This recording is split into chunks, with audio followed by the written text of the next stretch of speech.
Engine running. Liftoff. We have a liftoff.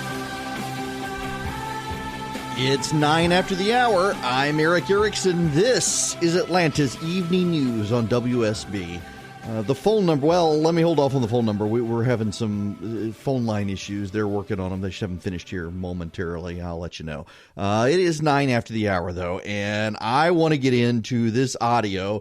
And I got to give credit where it is due. Monica Perez, who's here on the weekends, she has a producer named Binkley, and he found this audio.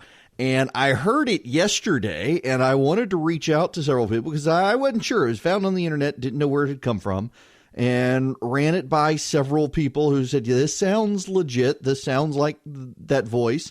They passed it on to other people, and they got back to me this afternoon and said, yep, pretty sure this is legit. And this comes on the heels of the New York Times story that Stacey Abrams burned the Georgia flag on the steps of the state capitol in 1992 when she was a college student.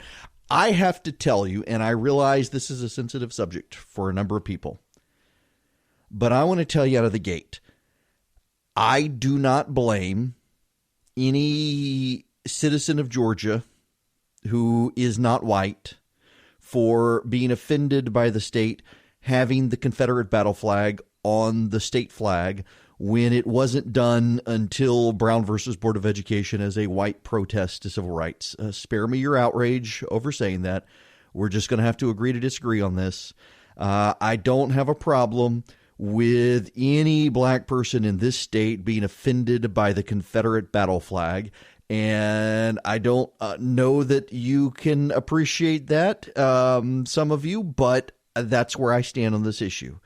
I was not offended myself by the Confederate battle flag on the state flag as something that people by the time I moved to Georgia viewed as a heritage issue, but I totally get it once I discovered when it came. It wasn't like Mississippi that had the Confederate flag added right after the Civil War.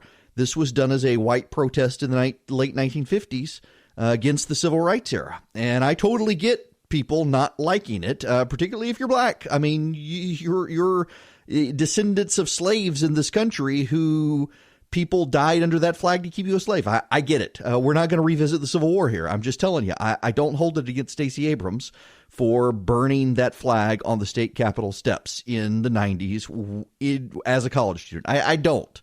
What I do, though, have a problem with is this idea now by some, including Stacey Abrams, that we need to tear down all the monuments to the Confederacy. And the reason I have a problem with that is that unlike the Confederate flag being added to the Georgia flag in the 50s as a civil rights, as a protest against civil rights and desegregation, most of the major monuments in this state dedicated to the Confederacy. Every small town in Georgia has a Confederate soldier who faces north, and they did not come about during the Jim Crow era. They came about after the Civil War as monuments to the fathers, sons, brothers, other family members who died in the war.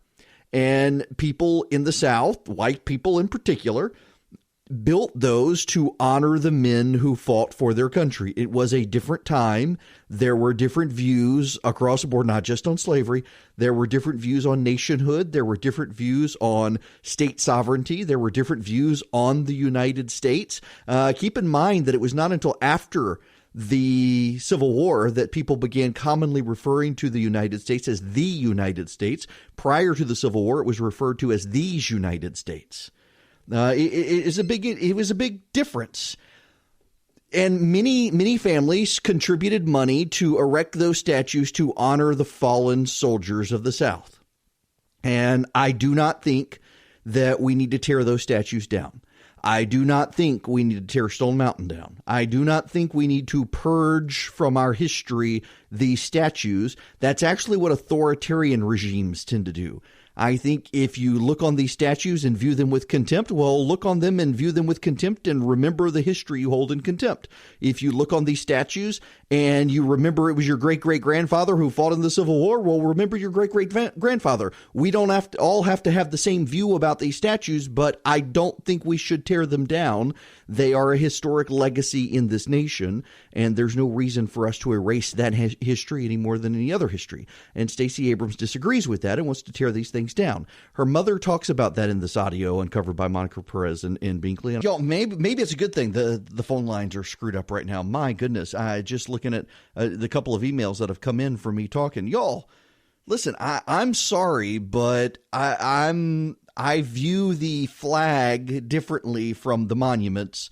Largely because so many of the monuments happened right after the Civil War, and clearly, historically, we know they were to honor the fallen. They were not to rub people's nose in history or in Jim Crow, as opposed to the Confederate flag being added to the Georgia flag in 1957 as a protest in the state legislature to desegregation. I view them completely differently. I'm not going to hold it against Stacey Abrams that she burned the Confederate flag. I do, however, want to play this audio of her mother because, the official position now of Stacey Abrams is she doesn't want to tear down Stone Mountain as she has long claimed. Well, listen to this. Again, hat tip to Monica Perez and Binkley, her producer, for finding this. My daughter, Stacey Abrams, and Stacey went to school here in Gulfport until we left going to seminary. And she just stepped down from being the House of Representatives top Democrat, the minority leader in Georgia, and now she's a candidate for governor of Georgia. And you might have seen her, but on TV, and she gets in trouble too, just like Sonia does. She's trying to get them to take down those statues of Stone Mountain, those racist things, and the flag. But then when she was at Spelman College, she went on the steps of the Capitol and burned the Georgia flag. I don't know if they know about that or not. You have to love a mom. She's clearly proud of her daughter, and I don't blame her. Stacey Abrams has accomplished much. And again, I'm not going to make an issue about the flag. I think it's a non-issue. The other, though, is, Stacey wants to get rid of those monuments, and she's walked that back on the campaign trail. And I don't think that's something that you can walk back. I think you got to own that because it's pretty clear to me that that is her position, even though she's walked it back because I guess the polling suggests most people, in fact, nationwide, polling seems to suggest that a slight majority of black voters, but overall a very decisive majority of voters, independent, Democratic, and Republican, are opposed to revisiting this issue and tearing these monuments down. And I suspect that's a polling issue for her. But here's her mom saying she wants to get rid of them all, which had been Stacey Abrams' position until she got through the Democratic primary and then suddenly walked it back as she wants to find some sort of compromise. I don't actually believe she wants to find that compromise. I think she does want to tear those things down. Now, you may want to tear down Stone Mountain as well. I don't. I think it actually is a work of art that, whether I agree with what it's supposed to represent or not, it's a work of art on that side of that mountain, and there's no reason to blow up the mountain or carve off the monument, add something else up there. But nonetheless, I wonder what the effect of this will be in South Georgia. I wonder what the effect of this will be in other areas of the state outside the Atlanta area. My suspicion is in South Georgia, there's a drip, drip, drip effect. And Stacey Abrams needs to make inroads in South Georgia because Brian Kemp has a huge base of support there. And he has a huge base of support in the metro area, although you never know that by press reports. And between her comments about agriculture and her comments about the monuments and the burning of the flag, etc., I don't know that plays very well in certain parts of the state. But there's something that shouldn't play well across the state, from Atlanta to rural areas. I've got audio of Stacey Abrams attacking the free market, calling into question what the free market has done, calling for greater government intervention. And that shouldn't play well anywhere. And I will play this audio for you when we come back. You have trouble sleeping? Do you struggle putting your kids to bed each night? When you sleep poorly, how does this impact the rest of your day? Look, I'm excited to announce I'm partnering with Calm. It's the #1 app for sleep, meditation, and relaxation. It was named App of the Year last year by Apple. And if you head to calm.com/Eric, E-R-I-C-K, you'll get 25% off a Calm Premium subscription, which includes hundreds of hours of premium programming, including sleep stories, which are bedtime tales for grown-ups designed to quiet your mind and relax your body. They're read by soothing narrators like Clark Peters from The Wire and Jerome Flynn from Game of Thrones. They're guided meditations on topics like anxiety, stress, and sleep, and there's soothing music and more. Now look, for a limited time, the Eric Erickson Show listeners get 25% off Calm Premium subscriptions at calm.com/Eric. That's CALM.com/Eric, E-R-I-C-K. It includes unlimited access to all of Calm's amazing content that's going to get you drifting off to dreamland in no time. Get started today at calm.com/Eric, then go to sleep.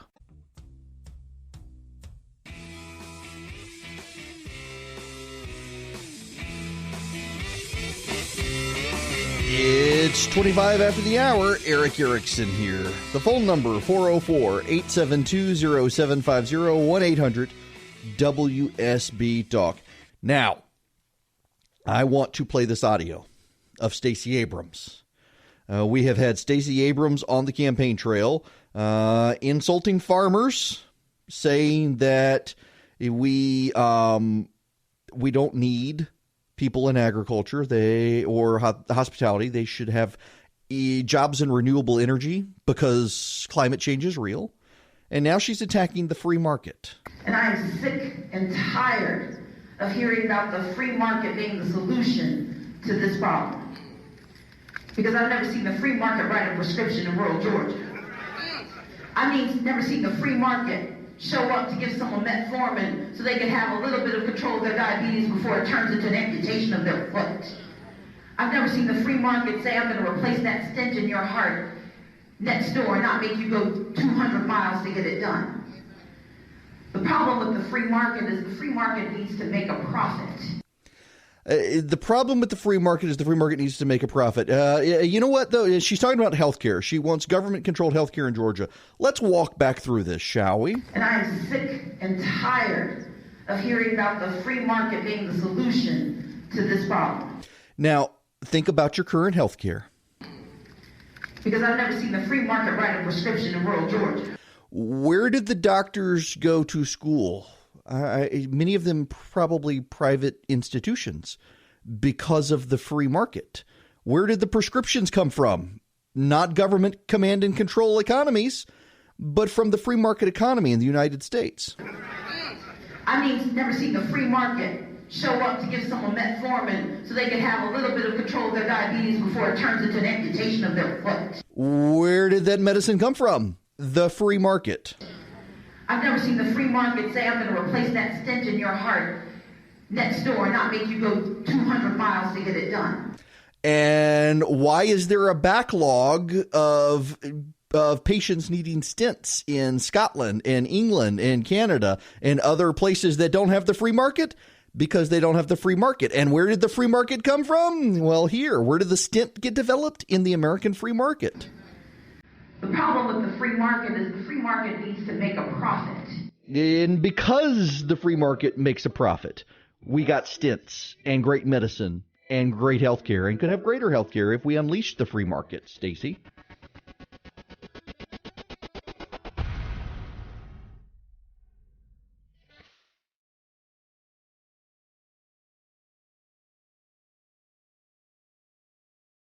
It's 39 after the hour. Eric Erickson here. The phone number, 404-872-0750, 1-800-WSB-TALK.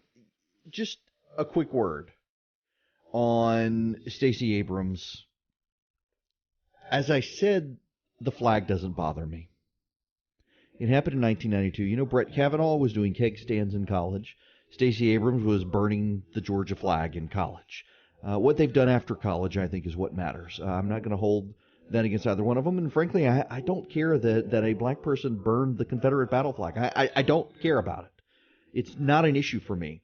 And I really a tip of the hat to the Kemp campaign that has avoided this story like the plague, and I think that was very smart of them to avoid this story. The New York Times ran this story. Well, listen, I can tell you. So Binkley with Monica Perez found the audio of Stacey Abrams' mother talking about Stacey having burned the flag, and I reached out to folks in the Kemp campaign to see if they knew it was legit. And they had not heard the audio, and they're like, we're not even going to touch this. Go elsewhere. So good for them for avoiding it. It's a cheap shot, I think, and I'm happy to defend Stacey Abrams on this one. Here is my problem, though. When you take the totality of things, I want to play this audio for you again from the other day.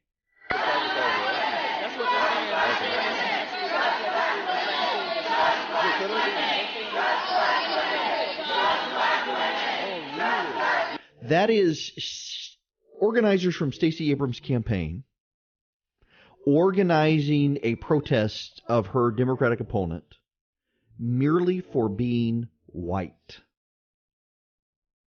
So you've got in the here and now Stacey Abrams' campaign weaponizing race. Forget 1992. Forget burning the flag. In the last year, her campaign shouted down her political opponent merely for being white. She has flip-flopped repeatedly on the issue of what to do about Stone Mountain and the monuments around the state, the post-Civil War monuments. That speaks volumes to me, with or without the flag burning, that she's willing to use race as a political weapon. The motto of Atlanta has always been the city too busy to hate. That the racial grievances that rocked other places, Birmingham, Montgomery, Macon, Valdosta, Savannah, they didn't happen in Atlanta. People were very proud of it, that they didn't happen in Atlanta. Atlanta was too busy to hate. We were all so busy making money together, it didn't matter. But there has been a growing class of politician in this city willing to weaponize the racial issue for political gain. And when you take the totality of all of these things together, I think we see that Stacey Abrams is one of those politicians.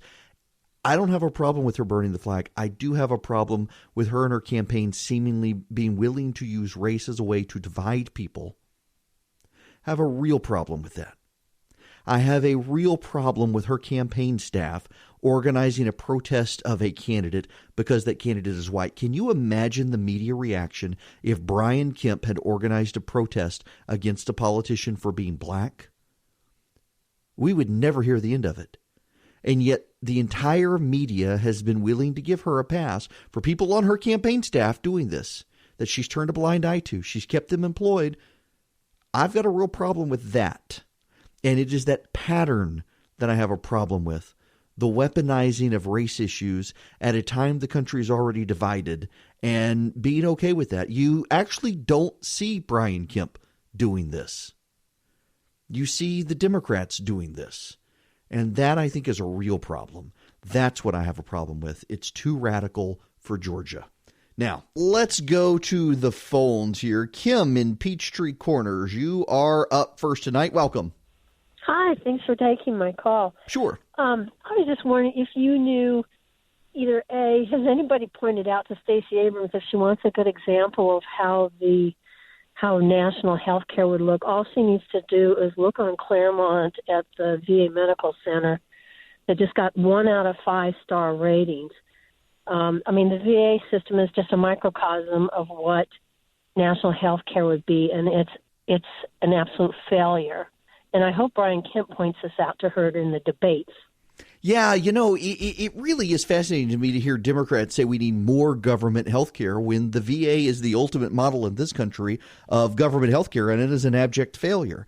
To turn your back on the free market is, and listen, that's not to say the government doesn't have a role in rural health, in rural Georgia, where there is no hospital anywhere around. I think the government can play a role, but it's absolute nonsense to think that we need total government control of health care. The free market vastly outperforms the government on these issues, there is no strong demand for Americans to rush to socialist healthcare countries, and yet there is a huge demand in socialist healthcare countries for their citizens to come to this country for medicine. I mean, the waits in Canada and Great Britain for stents, for gallbladder surgery, for you name it, are outrageous. You do not want more government health care in Georgia, and that's what Stacey Abrams wants. That's a bad thing. She also wants to get rid of all the free market incentives Governor Deal has put into education and roll that back. Look at our school systems are already, even with all those reforms, still not as good as they could be, and she wants to roll back all those reforms. That's a real problem. I do not trust the government. You know why I'm a conservative, by the way? The reason I'm a conservative is because I believe we are all sinners, and I want as few sinners in charge of me as possible. And the more sinners you have in charge, the more you're going to have corruption and waste and fraud and abuse, and government control is all of those things. From the VA or elsewhere, the free market works better. And for Abrams to attack it in Georgia when we're trying as a state to be more competitive economically is a real problem voters need to pay attention to.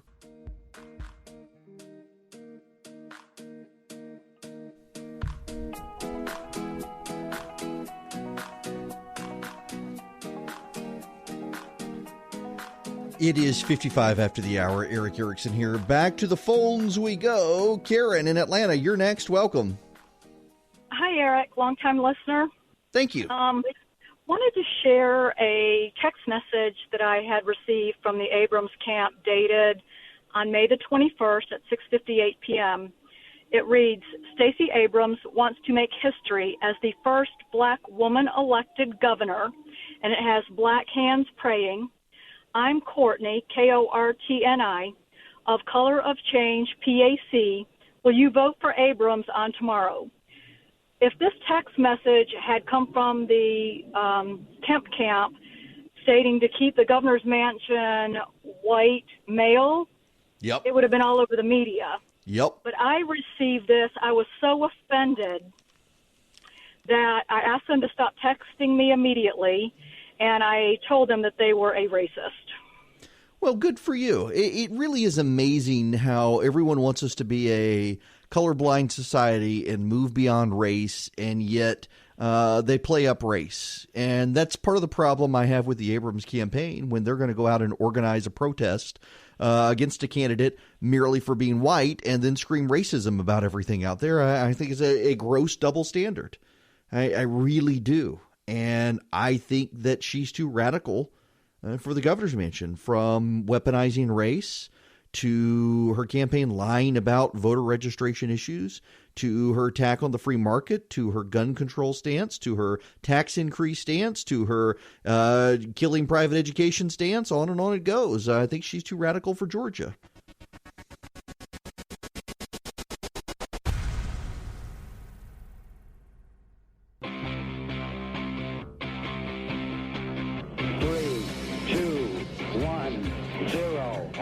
Running. Liftoff. We have a liftoff. It is 8 after the hour. I am Eric Erickson. This is Atlanta's Evening News. The phone number 404-872-0750, 1-800-WSB Talk. You know, there are other races besides Brian Kemp and Stacey Abrams. One of those races is Karen Handel versus Lucy McBath. And this is a weird case. So McBath and her husband appear to actually live in Tennessee, but they've been claiming a homestead exemption in Cobb County for the last 16 years. And now Cobb County is revoking the last 3 years of their homestead exemption and their 2018 homestead exemption because they no longer meet the primary residence requirements. Now, under the Constitution, you've got to be a resident of the state in which you are running. And I'm wondering why no one has filed a lawsuit. I really, seriously, I mean, residency challenge to Lucy McBath. Now, this is allongeorgia.com, has this story. The homestead exemption status of a Democrat candidate for Congress in Georgia is set to be revoked by the Cobb County Tax Commissioner's Office, tax documents show. Democrat Lucy McBath and her husband Curtis McBath are facing revocation of their homestead exemption in Cobb County for the last 3 years and 2018 because they no longer meet the residency requirements. McBath is challenging Republican Karen Handel in Georgia's 6th congressional district. She has publicly said she recently moved back to the district after living in Tennessee, but her husband, Curtis McBath, has been claiming a homestead exemption in Cobb County for 16 years, even though many documents otherwise used to verify residency in Georgia are legally recorded in Tennessee. Yikes. Now, McBath has been criticized for inconsistent comments on residency. In the Atlanta Press Club debate of May 2018, she said she'd been a resident of Georgia since 1990, but records indicate she voted in Tennessee in 2016. Then she reverted back to Georgia in 2017. The Tennessee Secretary of State's office confirmed in July of 2018 McBath registered to vote in Tennessee on March 23, 2016. And now the Blount County Tax Office in Tennessee says Curtis McBath, her husband, owns 3 parcels of land in the county, and Lucy McBath has said her husband is a permanent resident of Tennessee. So how does that work? You're married, and you live in Cobb County, Georgia, and your husband lives in Tennessee? Really? I don't believe this. Here's the thing. Lucy McBath says that her husband's a permanent resident of Tennessee, and she registered to vote in Tennessee. You vote where you're a resident. And Lucy McBath has voted in Tennessee. I have a hard time believing that the 6th congressional district in Georgia wants someone who lives in Tennessee being their congresswoman. I don't actually think that Karen Handel is going to lose this race, but it is very interesting that we have someone running against her who didn't sort out these residency issues to begin with. Deeply problematic. And then there's just this whole, that's just weird. I'm sorry. It's weird. Even in the 21st century, it's weird. You are married and you're trying to claim residency in Cobb County while you vote in Tennessee and your husband is described by you as a permanent resident of Tennessee. That doesn't add up. By the way, you should note that the Cobb County Commissioner's Office conducted an audit and sent an audit letter to Lucy McBath. And where did they send it? They sent it to an address in Rockford, Tennessee, even though the property is on Brentwood Drive in Marietta. It's worth noting the property records from Blount County, Tennessee list the Marietta address as a correspondence address for Curtis McBath. The Marietta address is the same one Curtis McBath has claimed a homestead exemption on since 2002. And again, y'all, I'm looking at allongeorgia.com that has this. Jessica, forgive me. I always butcher your last name, so I'm not going to say it on air. But Jessica at All on Georgia, who does fantastic reporting on these issues, she has this, and she points out these inconsistencies. So Blount County, Tennessee doesn't offer homestead exemptions. Tennessee doesn't have an income tax. They don't do homestead exemptions. There are 3 properties in Blount County, Tennessee listed in Curtis McBath's name. Now, the records for the property in Tennessee say Curtis McBath resides in Marietta, Georgia. But Lucy McBath has said her husband is a permanent resident of Tennessee. The McBaths have claimed a homestead exemption in Cobb County for the last 16 years, but during those entire 16 years, Curtis McBath has been a registered voter in Tennessee. Lucy McBath has said hasn't been a resident of Georgia for a period of time, but was one of Tennessee. But even during those years, she wanted the homestead exemption in Cobb County. Homestead exemption laws require the vehicles owned by property owners have to be registered in the county where the homestead exemption is claimed. But McBath's vehicles are registered in Tennessee. The McBath campaign says Lucy's lived in Georgia's 6th congressional district since 2008. But in 2009 and 2010, she claimed a homestead exemption in Douglas County, while her husband claimed one in Cobb County. Douglas County isn't in the 6th congressional district, meaning McBath was not honest about living in the 6th district. I mean, all of this is just, my goodness gracious, y'all. We have a candidate, and of course it's a Democrat, running for Congress in the 6th congressional district who probably actually lives in Tennessee, who's been claiming homestead exemptions in areas that she doesn't live, taking advantage of the taxpayers of Cobb County. And at least Cobb County is seeking a refund of the exemptions given for the last 3 years and not given it in 2018, which is good. But this is another Democrat. Well, why aren't the Democrats vetting these candidates better? I mean, you got the situation now with Andrew Gilliam, who's running for governor in Florida. It looks like he may win. Ron DeSantis has turned into a terrible candidate for statewide office. He really has been. But now it's come out that an undercover FBI agent gave this Democratic gubernatorial candidate in Florida tickets to Hamilton, the Broadway show.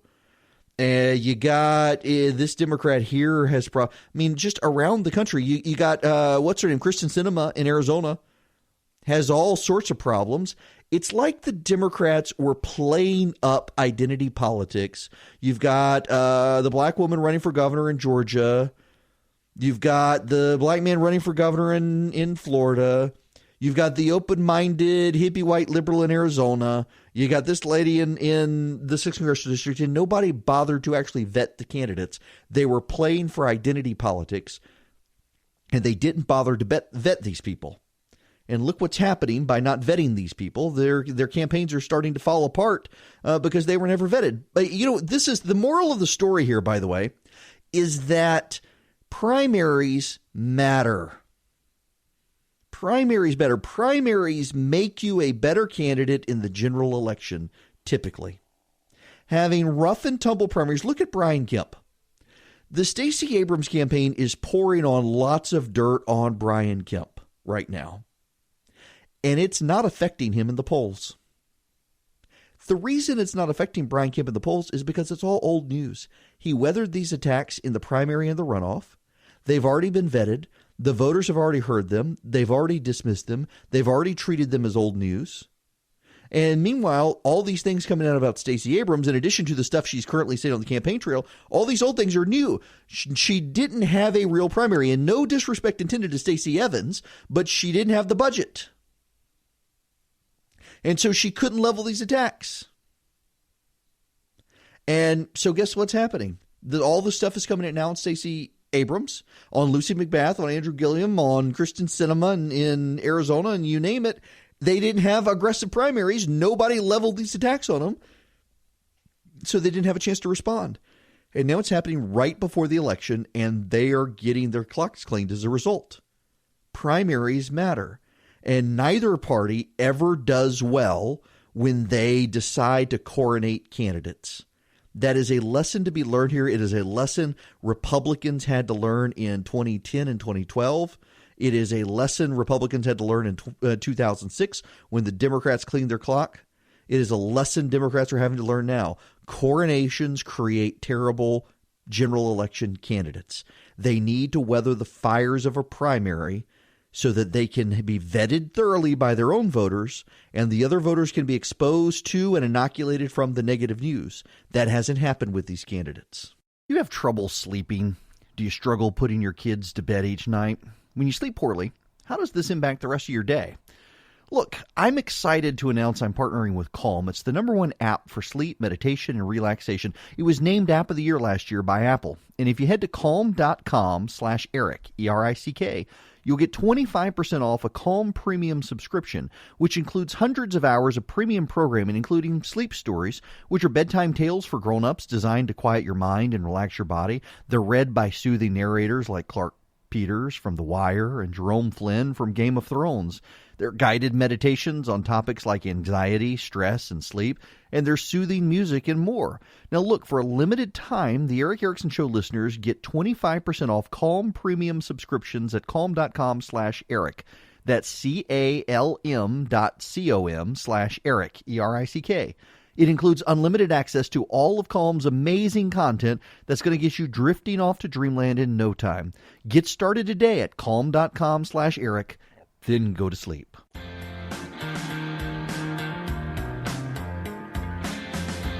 It's 26 after the hour. Eric Erickson here. The phone number 404-872-0750, 1-800-WSB-TALK. I would like to go back to the phones. Do I have time? Yes, I do. Cliff and Noonan, you're going to be up next. Welcome. Hey, good afternoon, Eric. Thanks for having me on. Sure. Hey, quick point, and I'll jump off of here, but with all of the inundation of messages about voter suppression, what are your thoughts on the possibility of things maybe getting a little out of hand or even some violence if the election doesn't go a certain way? Look, I think if let's just take the House of Representatives. I still think the Democrats are the odds-on favorite for taking back the House. But I think that if the Republicans are able to hold it, and it's possible, by the way, it's not probable, but it is possible, Republicans could hold the House of Representatives. And I think you're going to see Antifa-like groups out there causing violence. I do think that you're probably going to see protests here in Atlanta. I do think that the Abrams campaign is working very hard on a grievance campaign for why she didn't win. I do think, for example, all of this talk about voter suppression and keeping people from being registered and whatnot, none of it is true, but it's going to have the effect of incentivizing people not voting. And then, of course, so Brian Kemp was asked, for example, about absentee voting, and he said that usually Republicans are winning absentee voting. Right now, Democrats, Stacey Abrams' campaign, appears to have fielded more absentee ballots, and that's concerning and that's troubling for him. And he meant it as a candidate. But Democrats are blowing this up saying, oh, the Secretary of State's going to abuse his position, which is complete BS. But they're trying to scare people.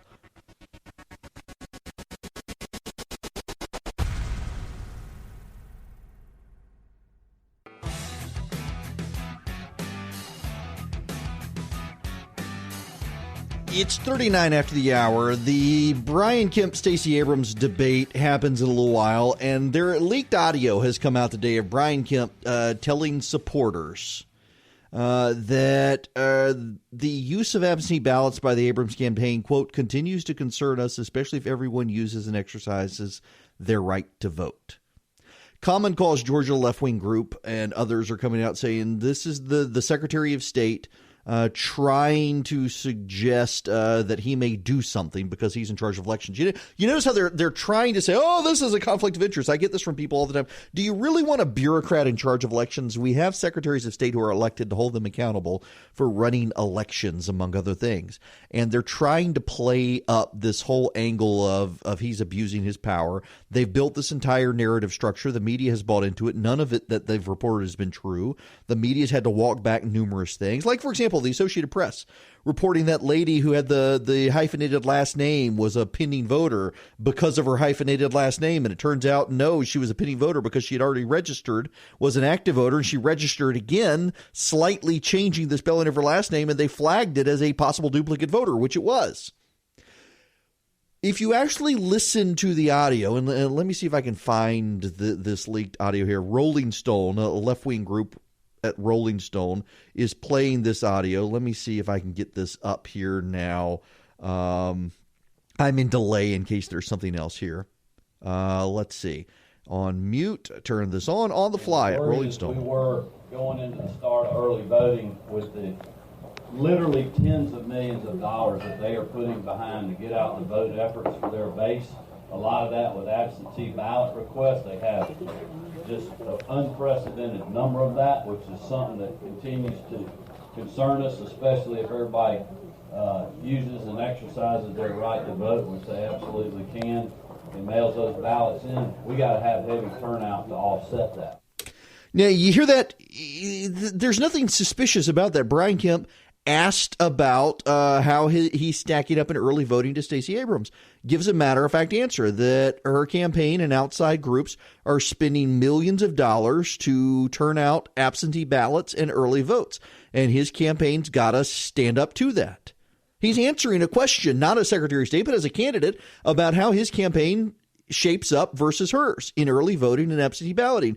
And the Democrats, oh, see, this is the Secretary of State. He's suggesting he's going to suppress the vote. No, he's not. This is hysteria from the left that has tried to build a narrative that Brian Kemp is suppressing votes.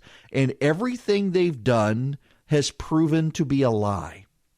For example, they claim that Brian Kemp has thrown 300,000 people off the registered voter list. What they leave out that makes this a lie, twisting the truth so much, is that the process is automated in Georgia and it's in compliance with federal law. It happens in odd-numbered years. It did not happen this year, as they've claimed. And it was people who haven't voted for 7 years that the Secretary of State and local boards of election have tried to find. They cannot find those people, and they've taken them off the list, presuming they have moved. If those people show up, they're able to vote.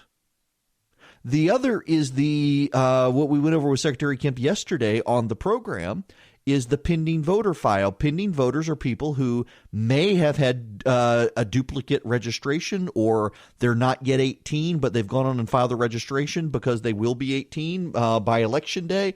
But 75% of the people on the pending voter file are people who put in wrong Social Security numbers.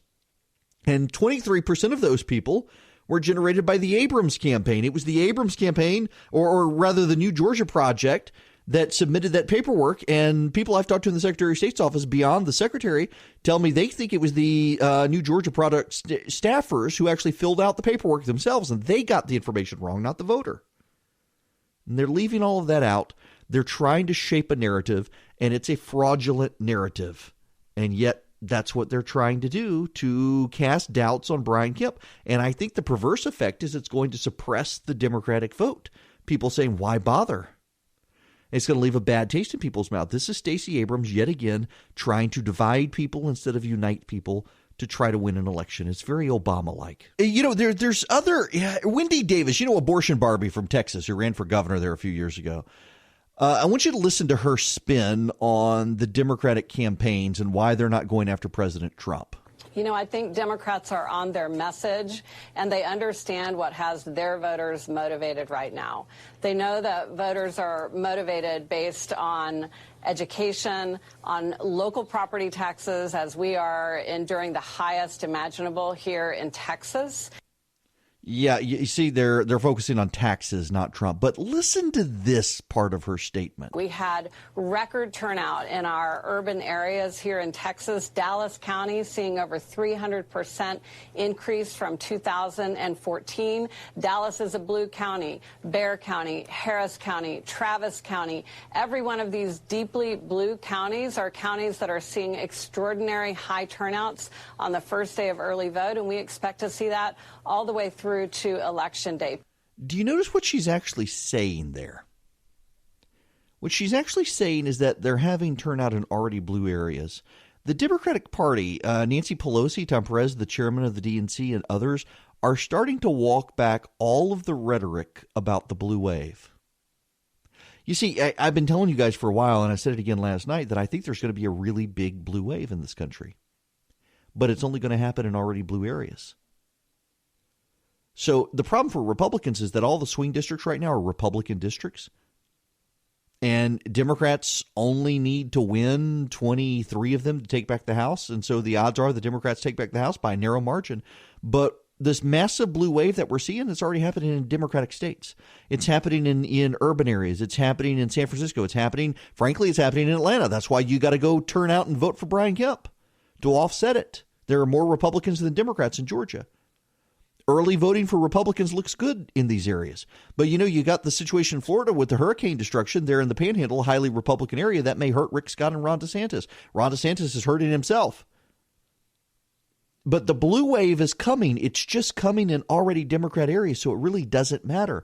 Republican areas are holding their own. Republican voters are as energized as Democratic voters, and the early voting is starting to show that Republican voters are doing very, very well. The only state, swing state, where Democratic voters are outpacing Republican voters right now is Nevada, and that's to be expected given the trend lines in Nevada, but that doesn't mean they're voting Democrat, because a lot of Democrats voted for Dean Heller last time, And the odds are, based on the polling we're seeing in Nevada, he may pull it off again. But otherwise, Republicans are turning out. So, yes, there's going to be a big blue wave in November. It's just going to be in already Democrat area. So what does it matter? I am, in the South, we have the saying, I'm proud for someone. And I am. My friend Chip Roy. If you are a longtime listener to this program, Chip has been on here probably a half dozen times in the last few years. Chip Roy worked for John Cornyn and then became a U.S. attorney, or deputy U.S. attorney, rather. He then worked as a deputy chief of staff to Rick Perry before becoming chief of staff for Ted Cruz, then became first assistant Texas attorney general, the number 2 guy behind the attorney general in Texas. And then he took over the 10th Amendment Center for the Texas Public Policy Foundation, a think tank in Texas that does fantastic work, and really built that organization up as a chief organizer in this country for the 10th Amendment. Well, now he's running for Congress in Texas. His district stretches from San Antonio to Austin. It is a Republican district. He is expected to win. And the Politico has a profile of him. Tim Alberta, who writes fantastic profiles, has this profile of Chip. It is in Politico today. I've pushed it out on social media, and the headline is Meet the Next Ted Cruz. But it's the subtitle that is so fantastic. In November, Chip Roy is likely to be elected to Congress. Top House Republicans worry he'll be to the right of the Freedom Caucus. These Republicans in Congress are complaining that all these Republicans are running and they're saying what Republicans have done. And Chip Roy is campaigning, pointing out what Republicans haven't done. And this is his great quote: "If there is 1,000 miles to go, we've gone maybe 50 miles. So now we got to focus on the things people really want to see done. We've got to have healthcare freedom. We got to balance the budget. We got to secure the border." It's refreshing to have a candidate who has strong principles and isn't afraid to run on those principles. And he is a dear friend, and it is so great to see him headed to Congress.